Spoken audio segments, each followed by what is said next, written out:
things.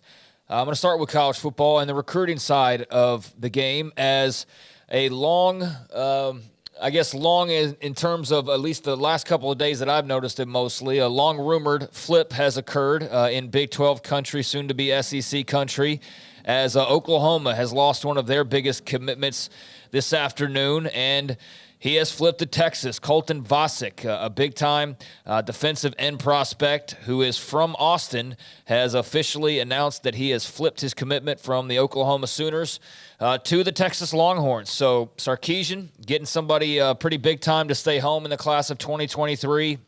Also able to, of course, do so by rubbing salt in the wound of their arch rival. He released a graphic that said, first off, I would like to thank God for all the opportunities he has blessed me with. I would like to thank Coach Venables and Coach Chavis, along with the rest of the OU staff, for all of the love and belief they've shown in me. I have nothing but respect for Coach Venables and his staff, but my heart has been in a different place.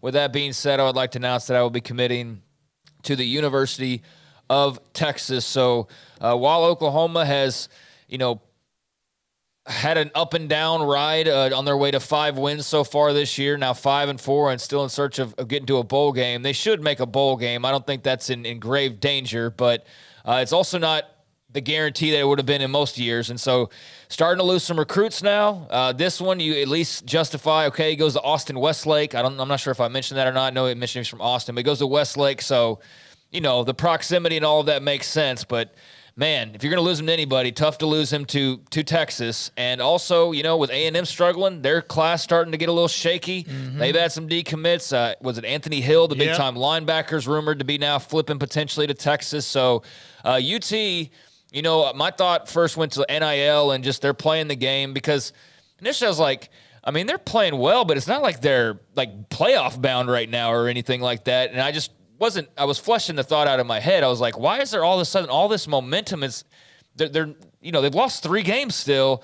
And as it was explained to me, it's not so much them and what they're doing, like throwing money out or anything like that. It's that A&M and Oklahoma are in such shambles at the moment that they're just picking them off like Oklahoma or A&M did to Texas whenever they were struggling. It's really as simple as that. So big-time flip for Texas. Colton Vasek now joins their class, and they were already up there near the top, but they're going to be real near the top now. He's a beast, and one of the things about Westlake, they've won, 3 straight state titles, and one of the things you think about when Todd Dodge was there was how they could throw the ball. They had Klubnik, they're great on defense. They're really good, and he's a phenomenal player.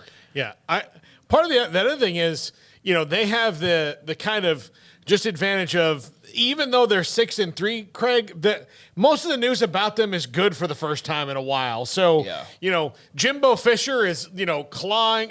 So even if they were in this position to grab them a year ago, they probably don't, just because it's like, well, I don't know what's going on there, but there's all this, they've got a little bit of it's good news over there right now. There's not strife. The worst thing that's happened is nobody sang a song one time.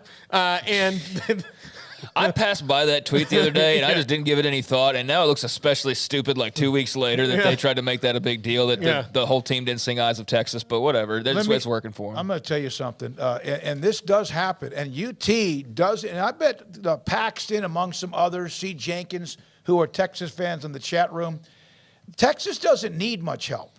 They have a lot. The NIL withstanding. This is well before any of that, because everybody has NIL. They also at times seems like the timing of those who have gotten a little bit of an edge on them blank the bed. Texas A&M, they have. What they've done, they had all the momentum. Not anymore. Oklahoma was still the elite team in the Big 12 for a long, long time. Not even last year's team was still a hell of a story. They lose Lincoln Riley. They lost players who were 2022 commits. They haven't been very good. For their standard. We discussed that yesterday.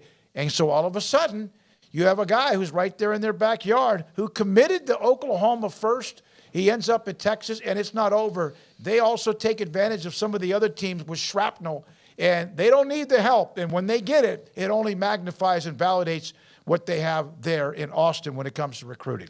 Yeah, and I agree, and it's the lifeblood.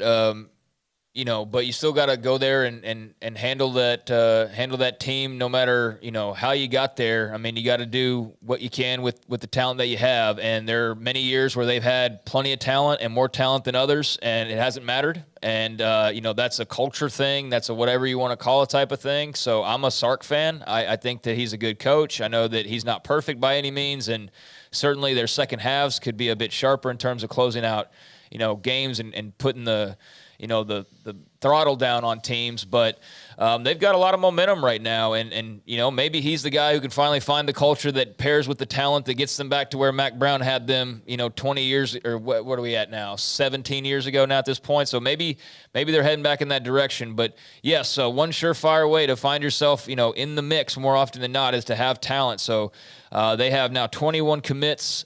This is a big 4-star get for them.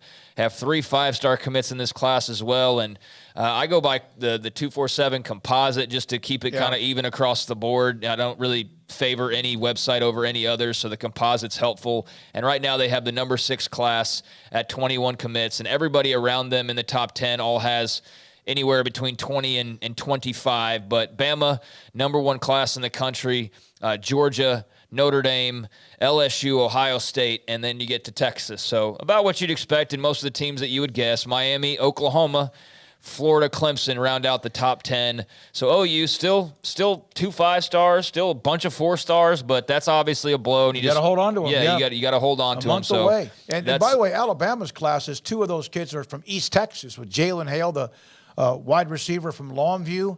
And I just went blank on the other name that they have. There's another kid out of from Lee, from Legacy High School, Jordan Renal, the defensive lineman. So they have still, despite them not being who they usually are, doesn't hurt them, but it is hurting what has happened at Oklahoma and also A&M. Yep, so a lot of momentum for Texas right now. And imagine if they beat TCU this weekend, the kind of momentum that they'll have, and they'll be right there firmly in the Big 12 currently. But if they beat TCU, will be in control of the steering wheel the rest of the way through the final couple of weeks. Meanwhile, the